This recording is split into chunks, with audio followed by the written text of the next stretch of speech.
I'd been working in the warehouse of Harrison Manufacturing for 3 years when my sister Victoria became CEO.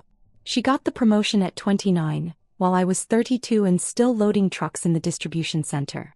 At least that's what everyone thought I did. Emma's doing well in her little warehouse job, Victoria told our parents at Sunday dinner 6 months ago. It's good she found something she can handle. Not everyone is cut out for executive work. Mom nodded sympathetically. We're just glad you're employed, sweetie. After you dropped out of business school, we weren't sure what would happen to you. I smiled and passed the potatoes. The warehouse keeps me busy. What they didn't know was that I'd left business school because I'd already built something bigger. While Victoria was finishing her MBA and networking at country clubs, I'd been quietly acquiring shares of Harrison Manufacturing through a series of shell companies and trust arrangements. The warehouse job. That was my way of watching the business from the inside, understanding every operation, every employee, every weakness in the system. Harrison Manufacturing was our grandfather's company. He'd founded it in 1987, building industrial components for automotive manufacturers. When he died 5 years ago, he'd left equal shares to his 3 children. My father, my uncle Robert and my aunt Jennifer. Together they owned 60% of the company. The remaining 40% had been held by various investors and board members. Or so everyone thought. Over the past 4 years I'd systematically purchased those shares. A retiring board member here, a frustrated investor there. I'd used money from a tech startup I'd sold in my early 20s. A company I'd built while wasting time on computer stuff, according to my father. The sale had netted me $47 million and I'd invested it carefully, quietly and strategically. The shell companies had names like Meridian Holdings LLC and Cascade Investment Group. Nothing that would raise suspicions. Nothing that would connect back to me. My lawyer, Richard Chin, had structured everything perfectly. On paper I was just Emma Harrison, warehouse employee. In reality I owned 82% of Harrison Manufacturing. I'd been waiting for the right moment to reveal it. And then Victoria handed me that moment on a silver platter. It started at the quarterly shareholders meeting 3 weeks ago. These meetings were usually formalities, reviewing financial reports, approving budgets, discussing strategic initiatives. Family members always attended, even though most of them didn't understand the numbers. I arrived at the conference room on the executive floor at 9:55 a.m., 5 minutes before the meeting started. I was wearing my usual warehouse uniform, jeans and a Harrison Manufacturing polo shirt. I'd come straight from my morning shift, still smelling faintly of cardboard and machine oil. Victoria was already seated at the head of the table, reviewing documents with our father and uncle. She looked up when I entered, her expression shifting from surprise to annoyance. "Emma, what are you doing here?" "Attending the shareholders' meeting," I said simply, taking a seat near the back of the room. "This meeting is for shareholders and executives." Victoria's voice had that condescending tone she'd perfected over the years. "You're neither." "Actually, employees are allowed to observe," I replied calmly. "It's in the company bylaws. Section 7.3. My father frowned. "Victoria's right, Emma. This isn't really appropriate. These meetings discuss sensitive company information." "I have security clearance," I pointed out. "I work here." Uncle Robert laughed. "Let her stay, Victoria. What's she going to do, leak our manufacturing costs to competing warehouse workers?" The room filled with chuckles. I smiled and said nothing, pulling out my phone to take notes. The meeting proceeded normally for the first 30 minutes. Financial reports, production numbers, client contracts. Victoria presented everything with practiced confidence, highlighting the company's 12% revenue growth under her leadership. Then she reached the main agenda item. "As you all know," Victoria announced, "we've been approached by Titan Industrial Group about a potential merger. They're offering $340 million for complete acquisition of Harrison Manufacturing." The room buzzed with interest. That was nearly 3 times the company's assessed value from 2 years ago. "I've reviewed the terms extensively," Victoria continued, distributing folders to everyone at the table. "Everyone except me. This is an exceptional opportunity. Titan wants to integrate our manufacturing capabilities with their distribution network. All current shareholders would receive cash payouts based on their ownership percentages." My father leaned forward. "What about the family legacy? Your grandfather built this company. And now we have the chance to cash out at peak value, Victoria replied smoothly. The business landscape is changing. Competition from overseas manufacturers is increasing. This merger would secure our financial futures while we're still in a strong negotiating position. What about the employees? I asked from the back of the room. Victoria barely glanced at me. Titan has assured us they'll retain 70% of current staff. There will be some redundancies, of course, particularly in administrative and warehouse positions. Of course, I echoed quietly. Uncle Robert was already nodding. The numbers are impressive, Victoria. You've done excellent work here. I propose we vote on accepting Titan's offer, Victoria said, her confidence radiating across the room. This requires approval from shareholders holding at least 51% of company stock. Between Dad, Uncle Robert and Aunt Jennifer we control 60%. More than enough. She clicked to the next slide, which outlined the voting timeline and approval process. Any questions? Victoria asked, scanning the room with a satisfied smile.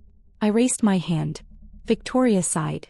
Emma, this really doesn't concern warehouse staff. I have a question about the approval process, I pressed. The approval process is for shareholders to decide, Victoria said firmly.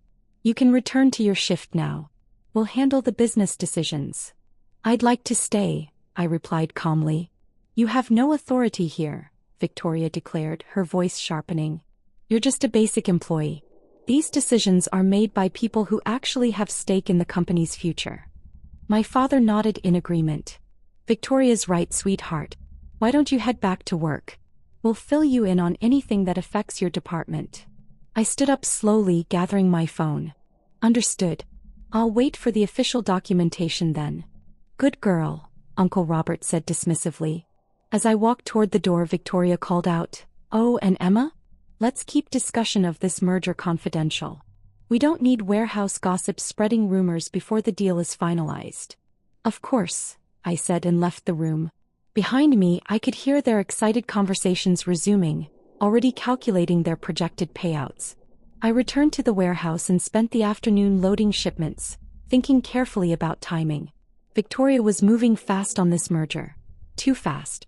She wanted to finalize the deal within 30 days, before anyone could raise complications. The problem was that she'd never actually reviewed the complete shareholder registry. She'd assumed the ownership structure was exactly as it had been when our grandfather died. 60% family, 40% various investors and board members. She had no idea how much those percentages had shifted over the past 4 years. That evening I called Richardson, my lawyer. They're moving forward with a merger vote, I told him. Victoria thinks she has the approval authority with the family's 60%. But she'll need documentation from all shareholders, Richard replied. Once they start the formal approval process, our holding companies will receive notification. That's when they'll discover the real ownership structure. How long until that happens? If they file tomorrow, probably 3 to 5 business days for the documentation to process and distribute. Perfect, I said. Let them start the process.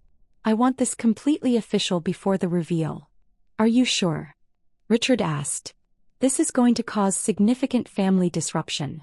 I thought about Victoria's condescending smile, my father's dismissive pat on the head, Uncle Robert's mocking laughter. I'm sure. The next week, Victoria was practically glowing at Sunday dinner. The merger is proceeding beautifully, she announced, refilling her wine glass.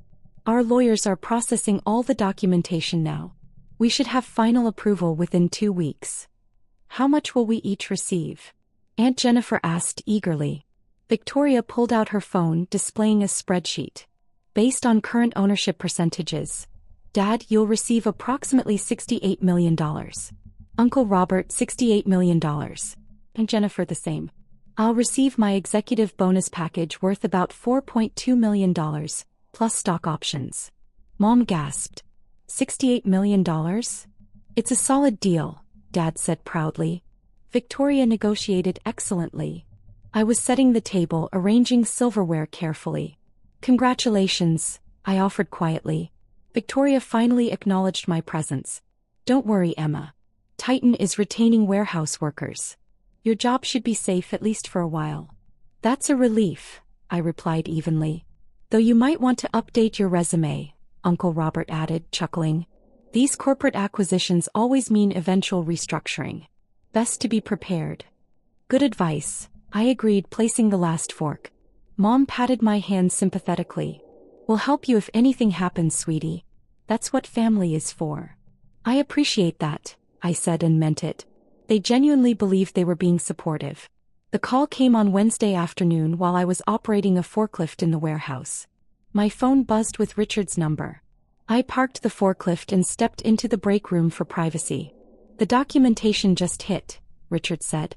Harrison Manufacturing's lawyers received the official shareholder registry this morning. All the shell companies are listed, along with their combined ownership percentage. And? I prompted, though I already knew. 82% of Harrison Manufacturing is owned by Meridian Holdings, Cascade Investment Group, and 3 other investment entities, all of which trace back to you as the beneficial owner. Victoria's lawyers are currently trying to figure out who these companies represent. They should connect the dots within a few hours. What about the merger approval? Dead in the water without your signature, Richard confirmed. You're the majority holder. Nothing moves forward without your explicit written consent. I felt a strange calm settle over me. What happens next? Victoria's lawyers will contact you directly once they realize who owns those shares. Probably by end of business today. You should prepare for significant family reaction. I've been preparing for 4 years, I replied. The call came at 4:47 p.m. Emma Harrison? The voice was professional, confused. This is David Kellerman from Kellerman & Associates. We represent Harrison Manufacturing in the Titan Industrial merger. Yes, I said, still wearing my warehouse gloves. We've encountered an unexpected situation in our shareholder documentation review. Several investment entities hold majority ownership of the company, and our research indicates you're listed as the beneficial owner. Is this accurate? Yes, I confirmed simply. There was a long pause. Ms. Harrison, are you aware that you own approximately 82% of Harrison Manufacturing? Yes. Another pause, longer this time. I see. Ms. Harrison, the proposed merger with Titan Industrial requires approval from shareholders holding at least 51% of company stock. As the majority holder, your signature is required for the deal to proceed. Were you aware that this merger was being proposed? I attended the shareholders' meeting, I replied. I'm familiar with the proposal. I see. David Kellerman sounded like he was recalibrating his entire understanding of the situation. Ms. Harrison, I'm going to need to schedule a meeting with you to discuss this matter formally. This is highly irregular. The CEO and current board were not aware of your ownership position. I'm available tomorrow morning, I said. 9 a.m. works for me. Yes, that would be acceptable. I should inform you that I've already contacted Ms. Victoria Harrison to explain the situation. She's requested an emergency board meeting for tomorrow at 9 a.m. as well. Perfect, I said. I'll be there. I could hear him shuffling papers, still processing. Ms. Harrison, I have to ask, why were you working in the warehouse if you own the company? Research, I replied simply. You can't understand a business from the executive floor alone. See you tomorrow, Mr. Kellerman. I ended the call and returned to my forklift. My phone started ringing at 5:03 p.m. Victoria. I let it go to voicemail. The voicemail was brief. Emma, call me immediately. There's been some kind of mistake with the merger documentation. Call me now. At 5:17 p.m. my father called. Then Uncle Robert. Then Aunt Jennifer. Then my mother. I silenced my phone and finished my shift. At 6:30 p.m. as I was clocking out, Victoria's BMW screeched into the warehouse parking lot. She burst through the door, still wearing her executive suit, her face flushed with anger and confusion. Emma, she shouted across the warehouse floor. What the hell is going on? I removed my work gloves slowly. You'll have to be more specific. The lawyers called me. They said some investment companies own 82% of our family's business. They said those companies are yours. That's impossible. It's not impossible, I replied calmly. It's accurate. Victoria stared at me. What are you talking about? Meridian Holdings, Cascade Investment Group, Summit Ventures, Northern Capital. Pacific Trust. I counted them off on my fingers. I've been acquiring shares for the past 4 years. Currently, I own 82% of Harrison Manufacturing. That's insane, Victoria snapped. You're a warehouse worker. Where would you even get the money? She stopped mid-sentence, her eyes widening. Your tech company. The one Dad said was a waste of time. I sold it for $47 million, I confirmed. I invested the proceeds strategically. Harrison Manufacturing shares were undervalued and available. So I bought them. Why? Victoria demanded. Why would you do this secretly? Because I wanted to understand the business completely before anyone knew I had control, I explained. I wanted to see how it actually operated. I wanted to know every department, every process, every employee. You can't do that from the executive floor. Everyone performs differently when the owner is watching. Victoria shook her head, still processing. This is ridiculous. You can't just, we're in the middle of a merger. A $340 million deal. I know, I said. I was at the shareholders' meeting, remember? You have to approve the merger, Victoria insisted. The family is counting on this. Do you have any idea how much work I've put into negotiating this deal? I have a very clear idea, I replied. I've reviewed all the documentation. You've done excellent work. Victoria's expression shifted to relief. So you'll sign off on it? No. Her face went pale. What? I'm not approving the merger, I said calmly. Titan's offer undervalues the company, and their retention plan would eliminate 30% of our workforce. That's 127 people who would lose their jobs, many of them supporting families. The numbers look good for shareholders, but they're devastating for employees. Emma, you can't be serious, Victoria said desperately. This is a $340 million offer. For a company worth substantially more if we execute the right growth strategy, I countered. I've spent 3 years studying every aspect of this business from the ground up. I know exactly what Harrison Manufacturing is capable of, and selling to Titan isn't it. Victoria's shock was transforming into anger. You have no idea what you're doing. You've been loading boxes in a warehouse while I've been running this company. You've been managing operations, I corrected. That's not the same as understanding the complete picture. You see quarterly reports and board presentations. I see the machine operators who've developed efficiency improvements that never get reported up the chain.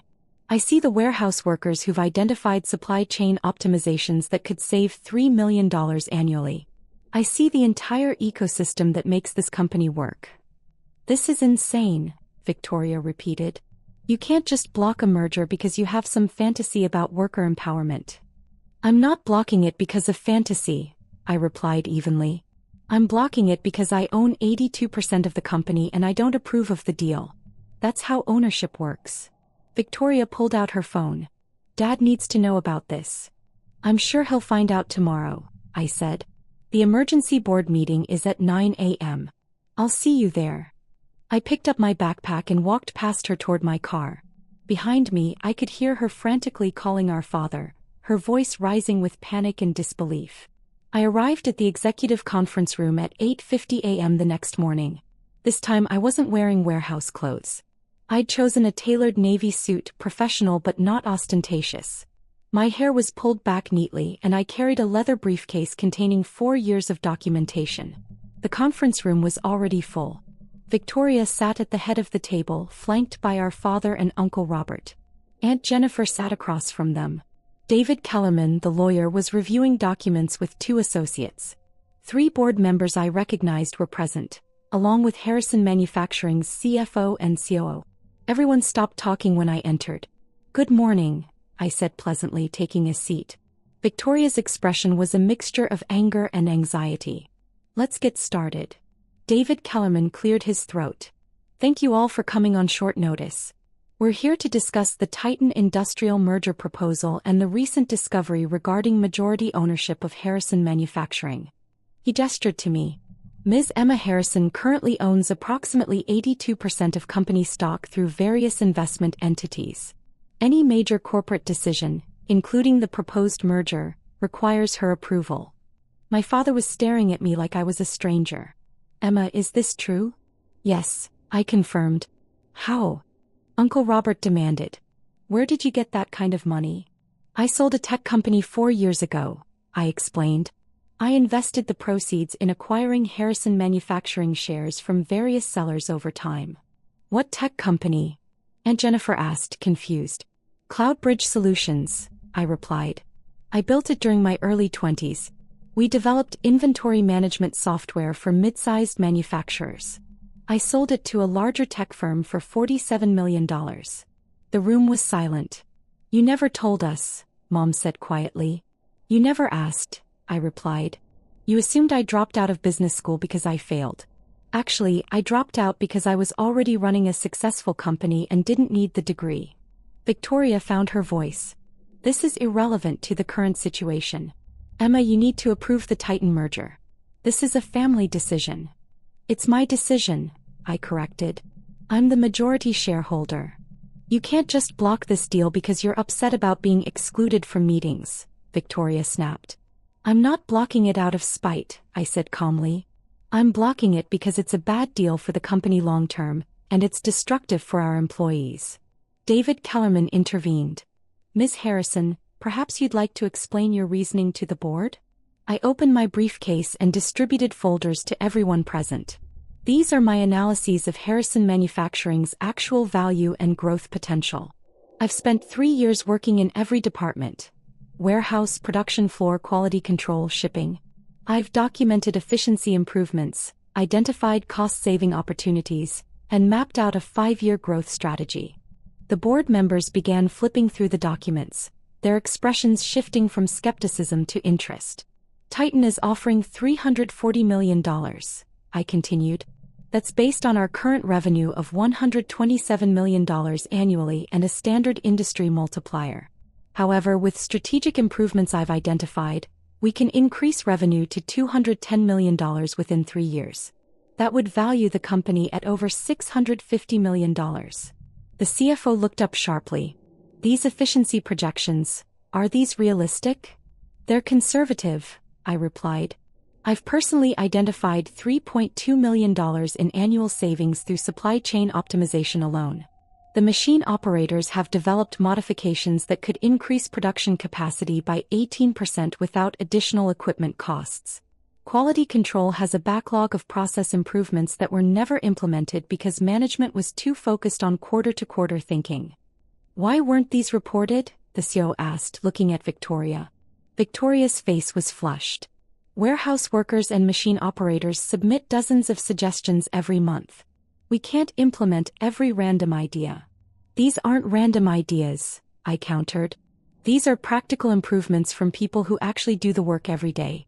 I've vetted every suggestion, run the cost-benefit analyses and prioritized implementation. The ROI is substantial. One of the board members, Margaret Chin, was nodding slowly. Emma, you're proposing we reject a $340 million immediate payout in favor of a growth strategy that might yield higher returns in 3 to 5 years? Yes, I confirmed. And I'm proposing we don't eliminate 127 jobs in the process. Those employees represent institutional knowledge and operational expertise. Losing them would damage our capacity to execute the growth strategy. My father was still staring at me. You've been planning this for years. I've been learning the business for years, I replied. I wanted to understand what Grandpa built. I wanted to know if it was worth saving or if selling was the right choice. Now I know, it's worth saving and it's worth growing. Victoria slammed her folder shut. This is absurd. You've worked here for 3 years in the lowest level position, and now you think you can make executive decisions. I own 82% of the company, I said simply. I can make any decision I want. That's how ownership works. Dad, say something, Victoria pleaded. This is our family legacy. We can't let her destroy a $340 million opportunity. My father was quiet for a long moment, studying me. Then he asked, Emma, what's your plan if we don't sell? I'm implementing the growth strategy, I replied. Starting with the efficiency improvements and expanding our client base. I'm also restructuring the executive team. Victoria's eyes widened. What does that mean? I met her gaze directly. It means I'm taking the CEO position. The room erupted. You can't be serious, Uncle Robert shouted. This is insane. Aunt Jennifer agreed. Victoria stood up, her chair scraping against the floor. I've been CEO for 2 years. I've increased revenue by 12%. You can't just take my position. I can actually, I said calmly. As majority owner, I have the authority to appoint executive leadership. Victoria, you've done good work managing operations, but you don't understand the business from the ground up. You see numbers on spreadsheets. I see the people and processes that generate those numbers. David Kellerman interjected carefully. Ms. Harrison does have the legal authority to restructure leadership as she sees fit. This is a hostile takeover, my father said slowly, of your own family's company. This is me taking control of the company I own, I corrected. I've been patient. I've been quiet. I've watched and learned while everyone dismissed me as just a warehouse worker. Now I'm ready to lead. Margaret Chin leaned forward. Emma, what role would Victoria have in this restructuring? Victoria can remain as COO, I offered. She's good at operations management, but strategic decisions will go through me. Victoria's face was scarlet. I'm not staying as your subordinate. That's your choice, I replied. But the CEO position is mine. The meeting lasted another 2 hours. David Kellerman outlined the legal procedures for my formal assumption of control. The board members asked detailed questions about my growth strategy. My father sat silently, processing everything. Finally, Victoria stood up. I resign effective immediately. Victoria, my father started. No, she cut him off. I'm not staying in a company where my younger sister, who spent 3 years loading boxes, suddenly becomes my boss. This is humiliating. The severance package will be generous, I said calmly, and I'll provide excellent references for your next position. Victoria grabbed her bag and walked out without another word.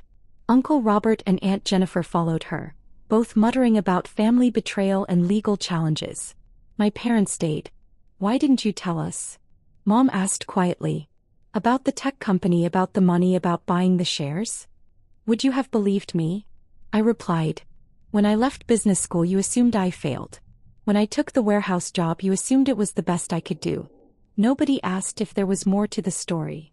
We should have asked, Dad admitted. I'm sorry, Emma. It was the first genuine apology I'd heard from any of them. The Titan deal would have given us $68 million each, he continued. You're costing us that money. Short-term, yes, I agreed. Long-term, your 18% combined ownership will be worth substantially more. But it requires patience and trust. Dad looked at me for a long moment. You really think you can grow this company? I know I can, I replied. I've spent 3 years preparing for exactly this. He nodded slowly. Your grandfather would have liked this.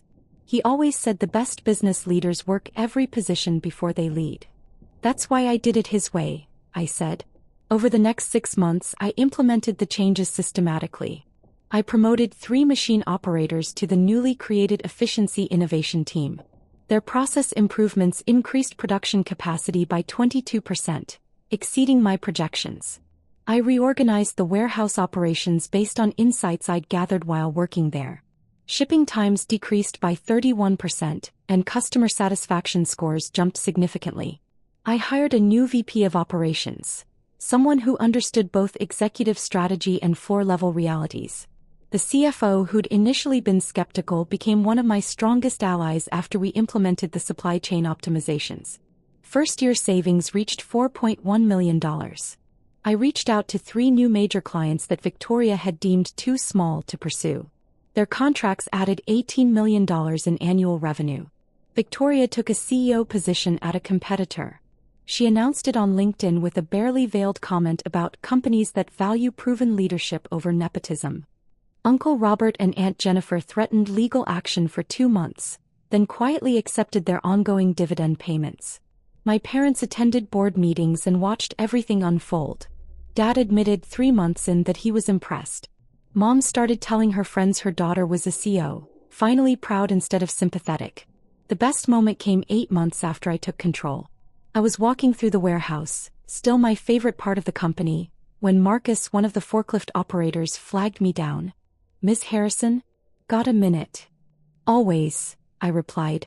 What's up? It's about the loading dock workflow, he said, pulling out a hand-drawn diagram.